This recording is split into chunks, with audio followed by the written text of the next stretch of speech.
हरे Krishna everyone. हम श्रीमद् भगवत गीता के 6वें अध्याय के 41वें श्लोक को पढ़ने जा रहे हैं। इससे पहले के श्लोकों में हमने देखा कि अर्जुन ने भगवान से एक प्रश्न पूछा कि भगवान, जो योगाभ्यास करते हैं, अगर वो योग अभ्यास कर रहे हैं लेकिन उनको सिद्धि प्राप्त नहीं हुई, मतलब वो जीवन की सर्वोच्च सिद्धि नहीं प्राप्त कर सके, योग अभ्यास करने का प्रयत्न किया लेकिन उसमें फेल हो गए, सक्सेसफुल नहीं हुए, अंतिम समय में भगवान में अपनी मति को नहीं लगा पाए या भटक गए मार्ग में, तो उनका क्या होगा? कहीं ऐसा तो नहीं कि वो छिन्न भिन्न हो जाएंगे बादलों की भांति। तो उनके बारे में फिर भगवान आंसर दे रहे हैं। अर्जुन को भगवान क्या कहते हैं कि क्या होगा ऐसे लोगों का जिन्होंने, चाहे कोई भक्ति के मार्ग पर चला, उसे भगवान की प्राप्ति नहीं हुई, तो उसका क्या होगा? वो कहाँ जाएगा? उसकी क्या गति होगी? वो भगवान बता रहे हैं। भगवान कहते हैं, प्राप्य पुण्य कृताम लोकान उषित्वा शाश्वती समः शुचीनाम श्रीमताम गेहे योग भ्रष्टोभिजायते। भगवान कहते हैं, असफल योगी पवित्र आत्माओं के लोकों में अनेका अनेक वर्षों तक भोग करने के बाद या तो सदाचारी पुरुषों के परिवार में या धनवानों के कुल में जन्म लेता है। एक अगला श्लोक भी पढ़ते हैं, फिर दोनों को इकट्ठा समझते हैं। 6.42 श्लोक का है। अथवा योगिनामेव कुले भवति धीमताम् एतद्धि दुर्लभतरम लोके जन्म यद ईदृशम। हे गुरुनंदन, ऐसा जन्म पाकर वह अपने पूर्व जन्म की देवी चेतना को पुनः प्राप्त करने का प्रयत्न करता है और पूर्ण सफलता प्राप्त करने के उद्देश्य से वह आगे उन्नति करने का प्रयास करता है। भगवान क्या कहते हैं कि किसी व्यक्ति ने योग अभ्यास करने की कोशिश की। अब दो तरह के लोग होते हैं। एक तो किसी ने योगाभ्यास करने की कोशिश की और वो थोड़े समय के लिए ही उसने योग किया या भक्ति की और फिर वो उस पद से पीछे हट गया, या ध्यान योग इत्यादि का अभ्यास किया। एक है किसी ने बहुत लंबे समय तक ध्यान योग का अभ्यास किया, काफी लंबे समय तक, फिर वो किसी कारण से उसकी मृत्यु हो गई या मृत्यु के समय वो भगवान का चिंतन नहीं कर पाया। एक ऐसा व्यक्ति है। तो जो लोग थोड़े समय में, जिन लोगों ने योग का अभ्यास किया थोड़े समय के लिए और मन में भोगों को भोगने की लालसा रह गई उनके मन में, किसी ने घर बार छोड़ दिया, अब चला गया योगी बनने जंगल में, ठीक है, अब चला गया वहां पे, कोशिश भी कर रहा है योगी बनने की, लेकिन हृदय में सूक्ष्म वासनाएं रह गई, भोगों को भोगने की इच्छा रह गई, तो क्या होगा उसका? उसे स्वर्ग इत्यादि लोकों में भेज दिया जाएगा, ऊंचे लोकों में।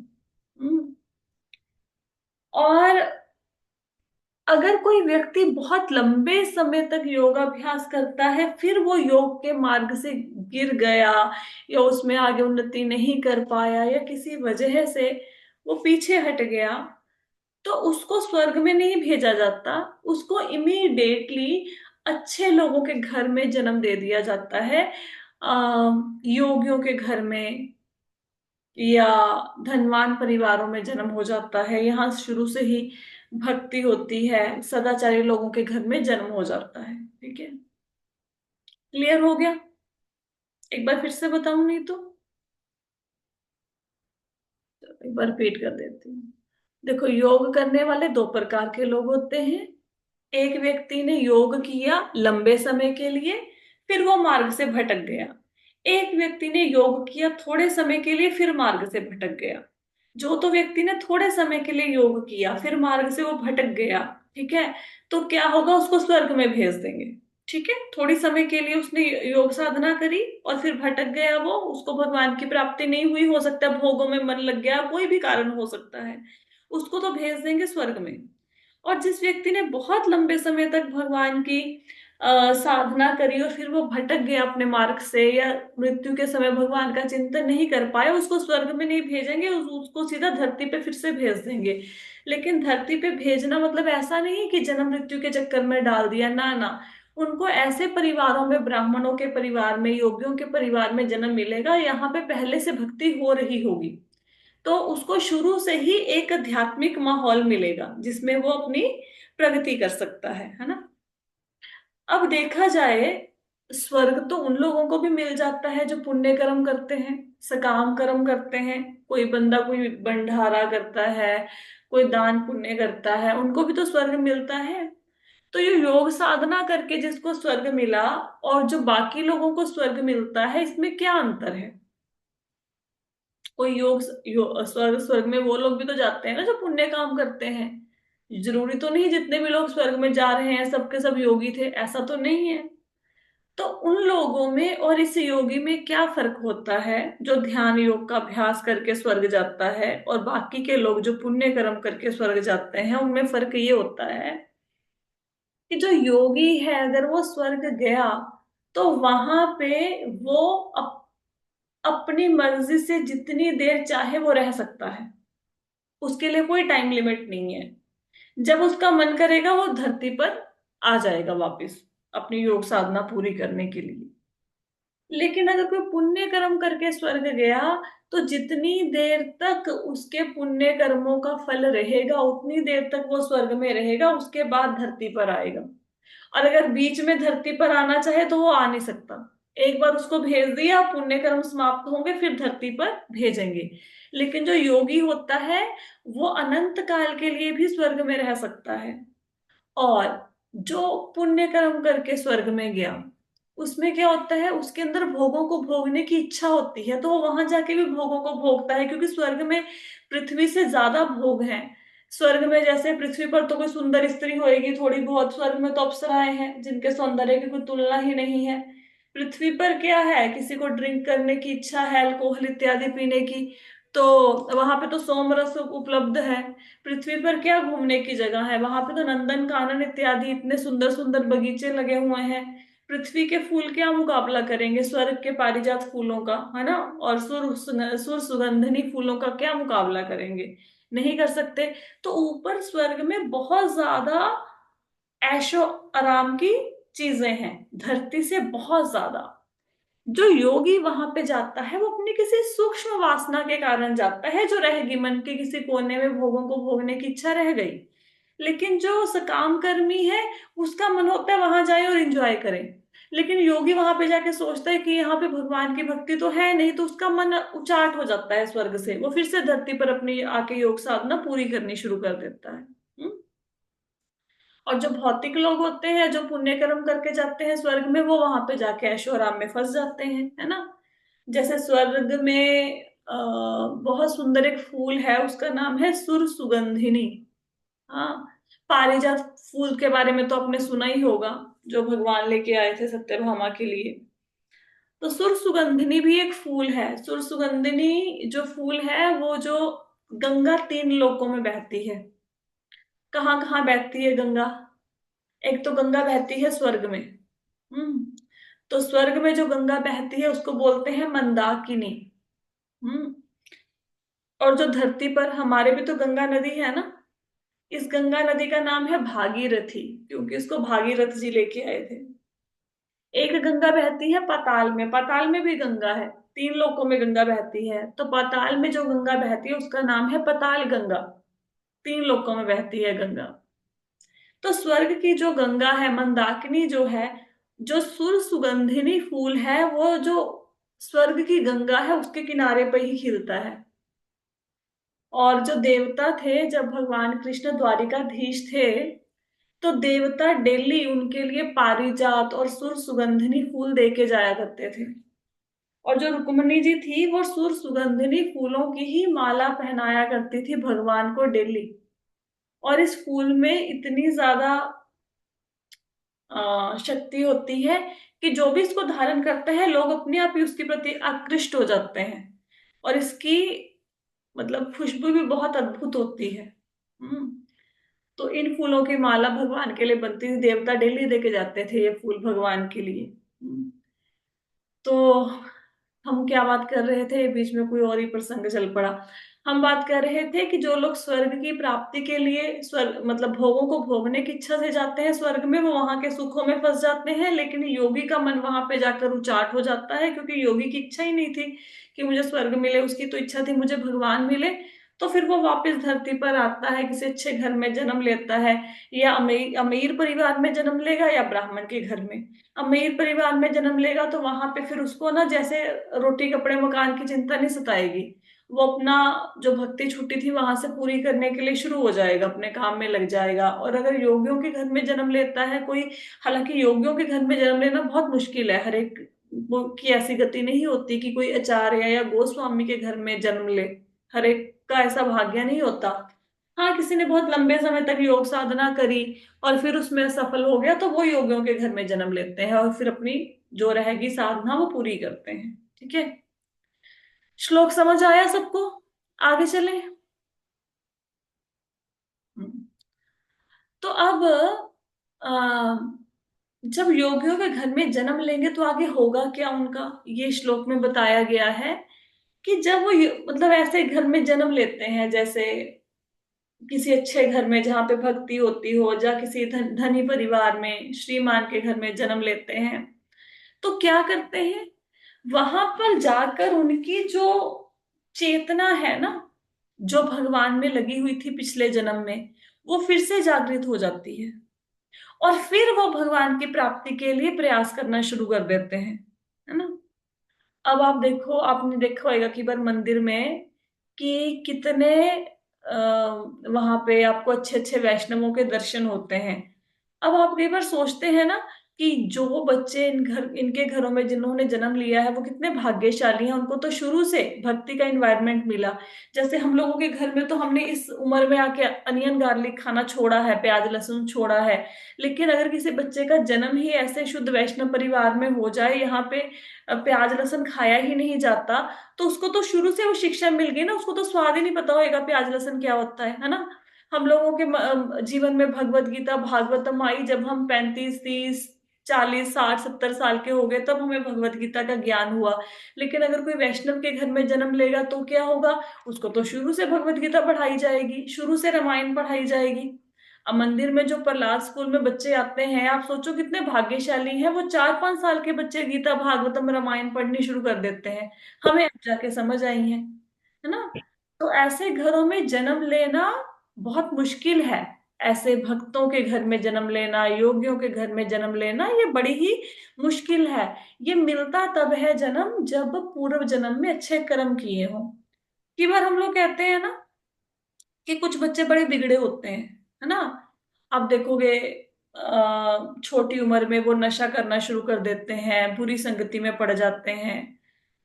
तो ऐसा एक तो बाहरी कारण तो जो है सो है कि मतलब कलयुग का माहौल चल रहा है, समय ही खराब चल रहा है, आसपास का वातावरण ही ऐसा है।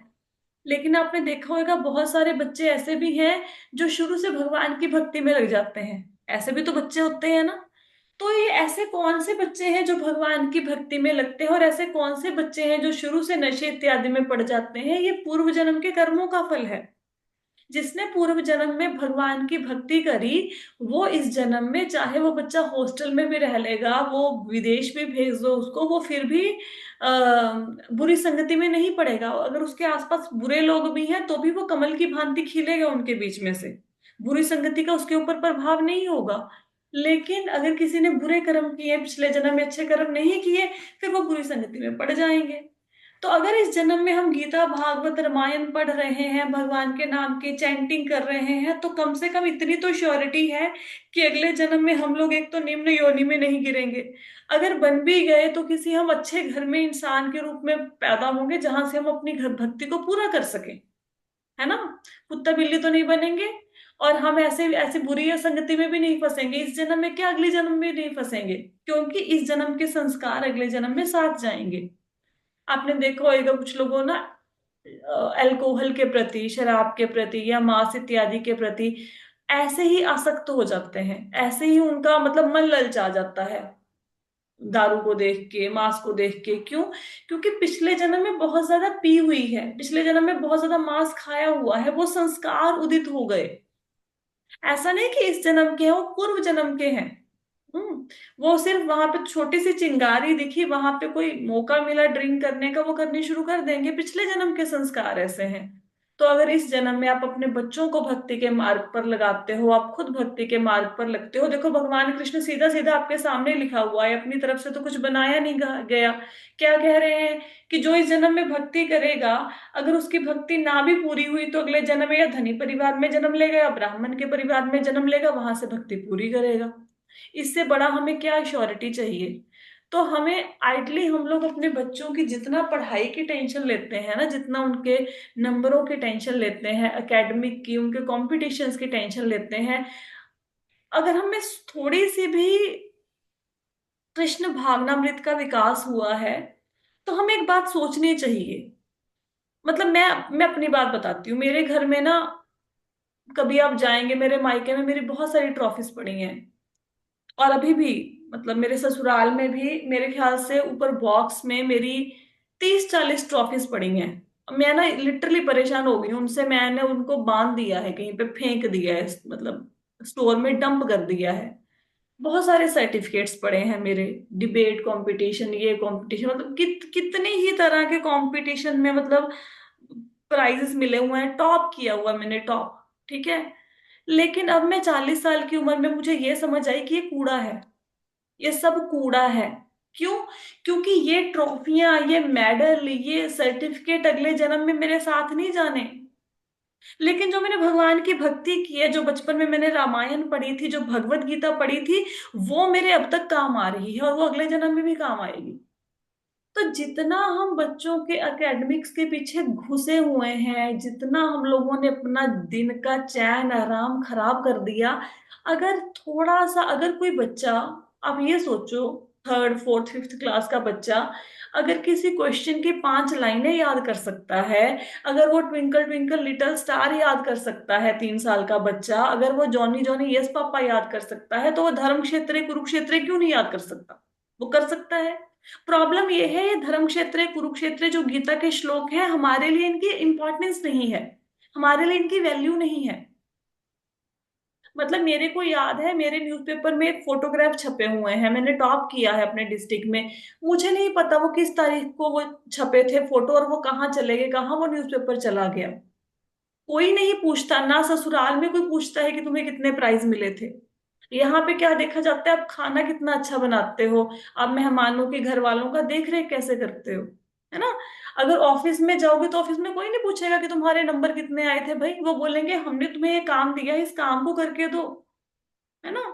तो जितना हम बच्चों की पढ़ाइयों के पीछे लग गए हैं, कंपटीशन में लग गए हैं, अगर उसका 5% भी, 2% भी हम बच्चों को भक्ति के मार्ग में लाने के लिए लग जाएं, तो आप ये सोचो, बच्चे का जन्म नहीं, उसका ये लोक परलोक, उसका सुधर गए। हम्म। ये पढ़ाई कब तक काम आएगी? और कितने ही आप ये सोचो, ऐसे बच्चे हैं जिनको पढ़ने के बाद भी नौकरियां नहीं मिलती। पर इसका मतलब मैं ये नहीं कह रही हूँ कि पढ़ाना छोड़ के बच्चों के गीता के श्लोक सिखाने लग जाओ, मैं ये भी नहीं कह रही हूँ। लेकिन हाँ, आपको बैलेंस करना आना चाहिए। पहले तो हमारी खुद की लाइफ ही बैलेंस नहीं है, बच्चों की कहाँ से बैलेंस करेंगे? हमारी खुद की भक्ति की धज्जियां उड़ी पड़ी हैं, करी तो करी, नहीं करी तो नहीं करी, है ना? भगवान कृष्ण क्या है, एडजस्टेबल थिंग्स है, जहाँ जहां मर्जी जैसे मर्जी एडजस्ट कर लो। ठीक है। तो हम हम खुद ही भक्ति के लिए इतने ज्यादा सीरियस नहीं है, बच्चों को क्या सीरियस करेंगे? खुद की ही ना माला की होश है, ना स्वाध्याय की होश है, ना श्रवण की होश है। एक तो होता है ना, किसी इंसान को पता नहीं ये गड्ढा है, उसमें गिर गया, तो भाई उसके साथ तो बड़ी हमदर्दी है, बेचारे को पता ही नहीं है। एक व्यक्ति कहता है ये गड्ढा है, मुझे दिख भी रहा है, पर मैं तो गिरूंगा, और वो व्यक्ति उस गड्ढे में गिर चुका है, 4-5 बार टांगे तुड़वा चुका है, फिर भी बोले नहीं मैं तो गिरूंगा, मैं तो गिरूंगा। फिर भी गिर जाओ, क्या कर सकते हैं? कोई कुछ नहीं कर सकता कोई। मतलब एक तो व्यक्ति है जिसको नॉलेज ही नहीं कि कृष्ण भगवान है, उनका धाम ही हमारा हमारा असली घर है, हम उनके अंश हैं, हम उनके सेवक हैं, हमने वहां पे पहुंचना है। एक तो व्यक्ति है जिसको नॉलेज ही नहीं है, उसका तो क्या किया जाए। लेकिन हम लोग ना मिडिल कैटेगरी के हैं। पता भी है कृष्ण भगवान है, लेकिन कर भी कुछ नहीं रहे। और जो कर भी रहे हैं वो इतना घिसते पिटते कर रहे हैं, इतना घिसते पिटते कर रहे हैं कि लिटरली अगर हम अपनी भक्ति को देखें ना, हमें अपने ऊपर शर्म ही आएगी। कुछ नहीं है, कुछ भी नहीं है हमारी भक्ति। हम्म। नामाचार्य हरिदास ठाकुर 3 लाख जाप डेली के, 3 लाख। हाँ, हम लोग 4 माला नहीं कर पाते, है ना। तो कुछ ना कुछ प्रयत्न करना चाहिए, पहले खुद को क्या बोलते हैं, दृढ़ संकल्प लेके खुद को थोड़ा सा स्टेबल करो भक्ति में, फिर बच्चों तक वो पहुंचो। आपने कभी अमरेंद्र दास जी के लेक्चर सुने होंगे। हिज ग्रेस अमरेंद्र दास बहुत अच्छे स्पीकर हैं इस्कॉन के, बहुत ही अच्छे। हम तो उनके मुकाबले में कुछ भी नहीं है। उनकी माता जी का एक नियम था, जब भी वो घर पे आते थे पहले वो कीर्तन करते थे, फिर भोजन खाते थे। जब वो स्कूल में थे। तो आपको क्या लगता है कि हमारे घर में ये नियम नहीं बनाया जा सकता? बनाया जा सकता है। प्रॉब्लम ये है, हम इस नियम को बनाना नहीं चाहते, क्योंकि हमारे लिए जो टेस्ट में 10 आउट ऑफ द 10 है वो, मतलब आप ये सोचो अगर किसी का बच्चा 5th क्लास में है, तो अब तक उसने हो सकता है 400-500 टेस्ट दे दिए होंगे। क्या आपको याद है किस टेस्ट में उसमें 10 में से 9 आए थे, 8 आए थे, कहाँ पे 10 आउट ऑफ 10 आए थे? क्या याद है? क्या हमें अपने नंबर याद है कि 6th में कितने आए थे, 5th में कितने आए थे? कुछ याद है? कुछ नहीं याद है हमें। बस एक चूहे बिल्ली की दौड़ में सारी दुनिया लगी हुई है, तो हमने भी इसी दौड़ में लगना है। हम्म। और ये जो स्पिरिचुअलिटी है, आप इसमें करियर क्यों नहीं बना सकते? आप संस्कृत में करियर क्यों नहीं बना सकते?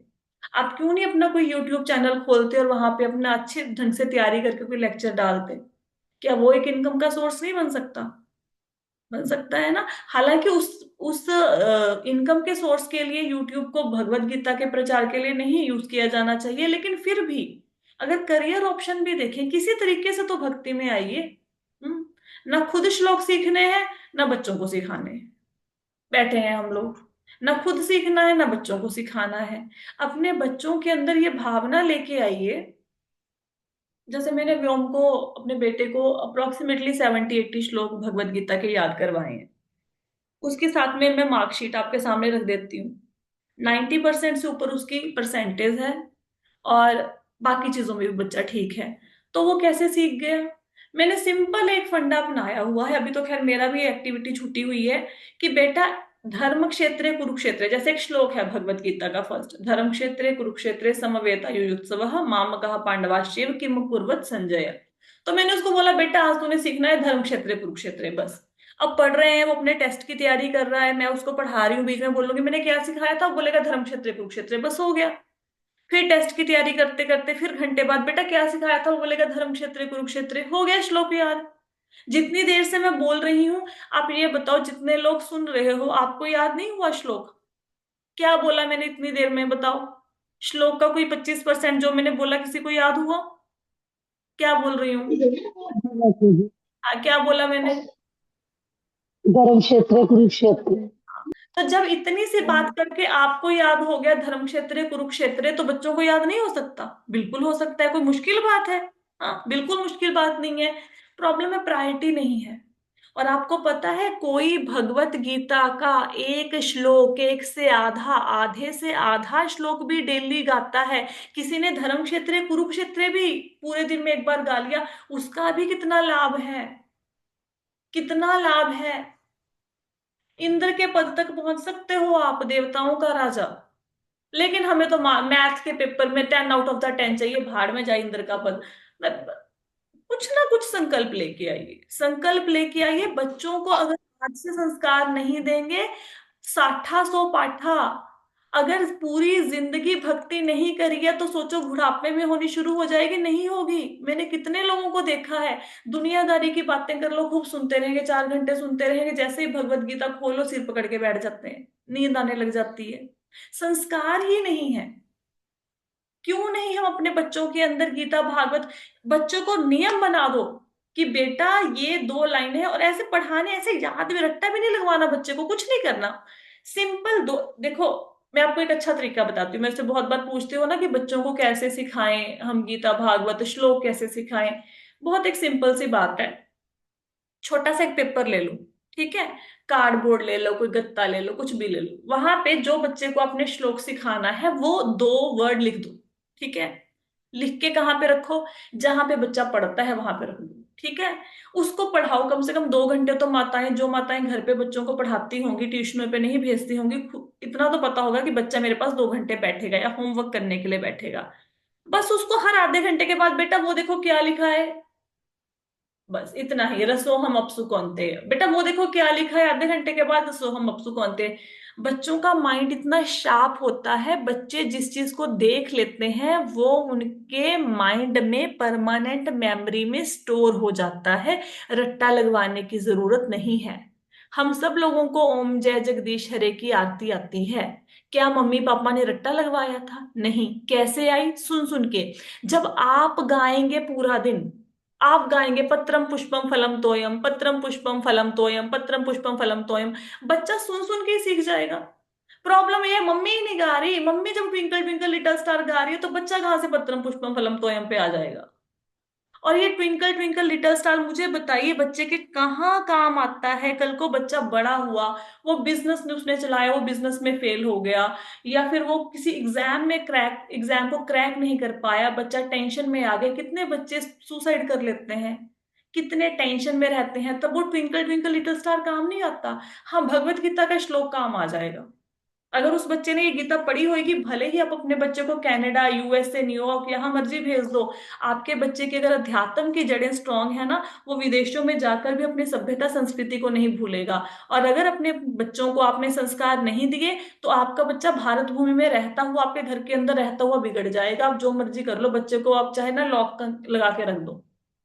कितने सारे गैजेट्स हैं, कितना कुछ आपके आसपास है, जो हमें बातें 25-26 साल की उम्र में पता लगी, बच्चों को आज 4 साल की उम्र में पता लग जाती है। तो कुछ तो करो अपने बच्चों के अच्छे भविष्य के लिए। और मैंने कितनी बार बोला कि जो बच्चे भगवत गीता के श्लोक पढ़ते हैं, जो बच्चे गीता रामायण पढ़ते हैं, उनका माइंड पता है कितना शार्प होता है, कितना ब्रिलियंट माइंड होता है उनका।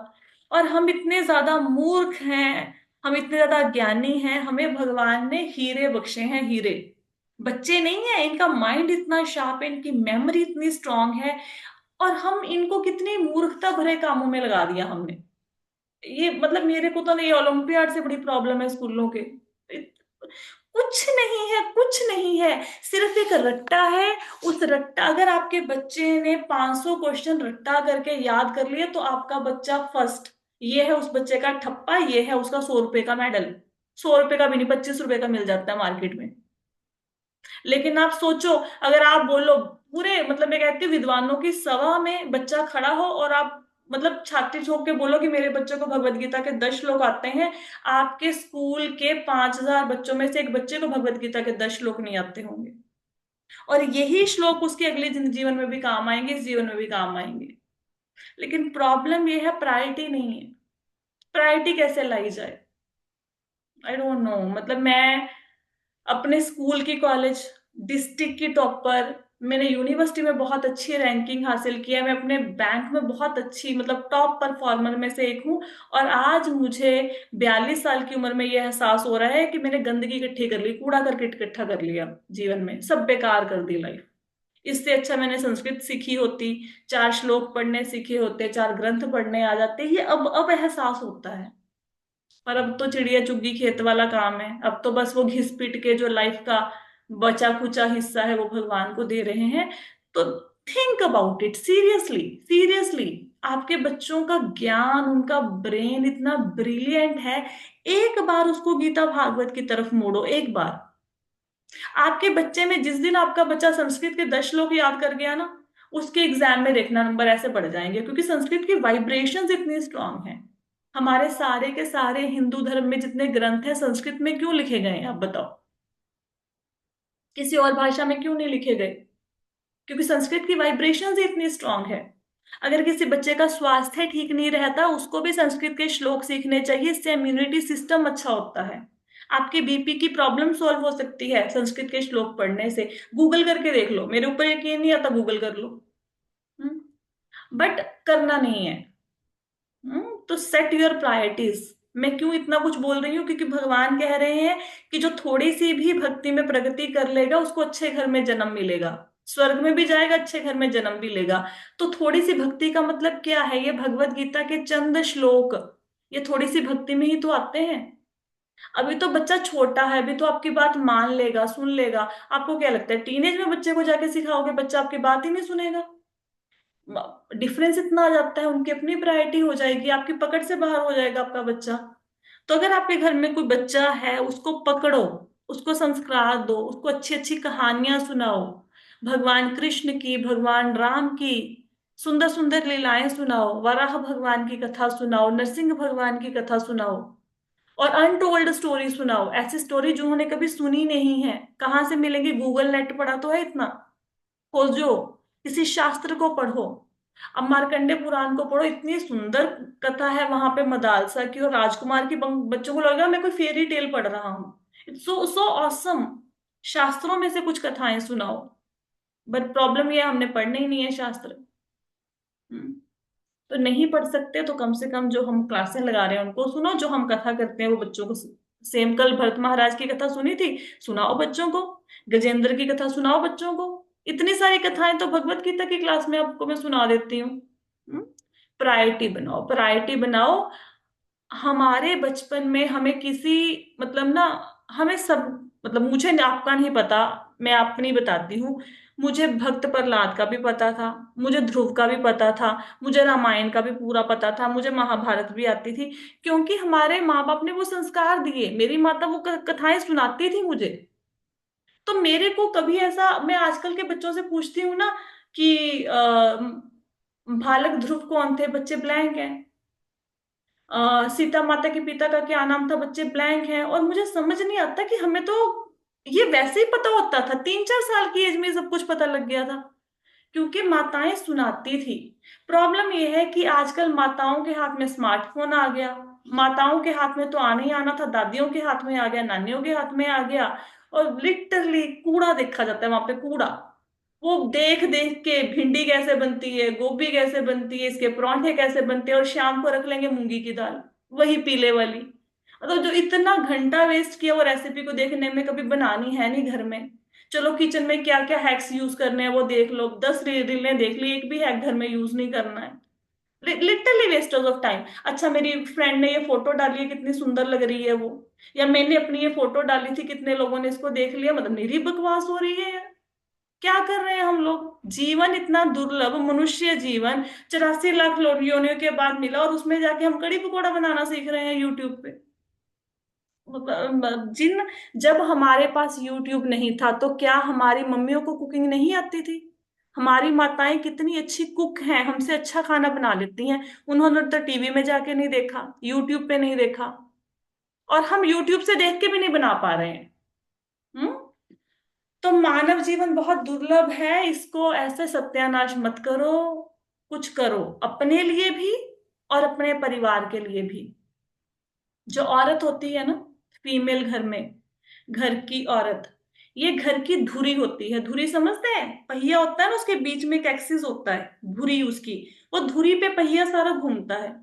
जिस घर की जो औरतें हैं वो संस्कारी हैं, वो भगवान की भक्ति में लगी हुई हैं, वो पूरे परिवार का उद्धार कर लेंगी। पूरा परिवार भगवान का भक्त बन जाएगा। लेकिन जिस घर की औरतें संस्कारी नहीं हैं, वो किटियों क्लबों में, मतलब लिटरली औरतें यहाँ पे अल्कोहल पीने में लगी हुई हैं, औरतें धन को वेस्ट कर रही हैं, औरतों के पास समय नहीं है बच्चों के लिए, पूरा परिवार खराब हो जाएगा। तो हमारे ऊपर, हमारा काम बर्तन भांडे मांजना नहीं है फीमेल्स का। हमारा काम ये नहीं है कि कपड़े धो लो। हमारा काम है जो भगवान के अंश हमारे घर में है, पति के रूप में, पुत्र के रूप में, उनको भगवान के धाम तक कैसे लेके जाएं, ये आपकी जिम्मेवारी है। हमारे घर में हम अपने बच्चे की सेविका हैं, दासी हैं हम उनकी। उनको कैसे भगवान के धाम तक पहुंचाना है, ये आपकी जिम्मेवारी है। ये माँ होती है यहाँ जो बच्चे को संस्कार देती है।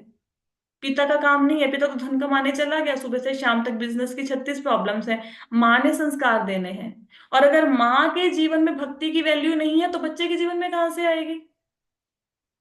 लिटरली आपके बच्चे फोन पर कार्टून्स देख देख के, मतलब मैं क्या बताऊं, इतना ज्यादा एडिक्टेड हो गए हैं फोन की, इतना ज्यादा। आपका फोन आपके हाथ से कब बच्चे के हाथ में चला जाता है, यू डोंट इवन नो।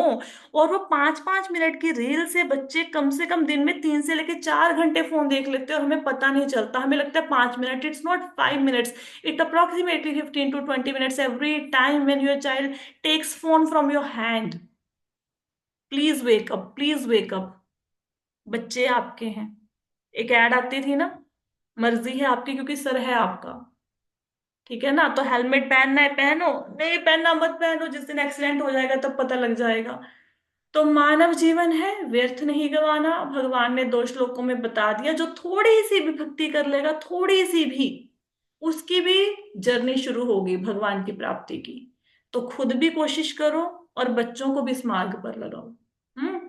और बच्चों को क्यों, अपने गली मोहल्ले पास पड़ोसी सबको लगाओ। 100 बंदों को बोलो भगवत गीता सुनने के लिए, 100 नहीं सुनेंगे, 2 तो सुनेंगे। उन 2 के लिए प्रयत्न करो। अगर आपने किन्हीं 2 बंदों को भगवत गीता सुनाने के लिए लगा दिया, वो 2 बंदे आपको भगवान के धाम में लेके जाएंगे, अपने प्रयत्नों से नहीं जा पाओगे। एफर्ट्स करो, एफर्ट्स करो। Hmm. So with this note, I hope so कि श्लोक सबको समझ आ गया, है ना। ठीक है जी। तो बाकी की चर्चा हम करेंगे कल। कल तो फ्राइडे सैटरडे है, अब हम मंडे को इस चैप्टर को कंप्लीट करेंगे, ठीक है। So thank you so much everyone for joining the session. Hare Krishna.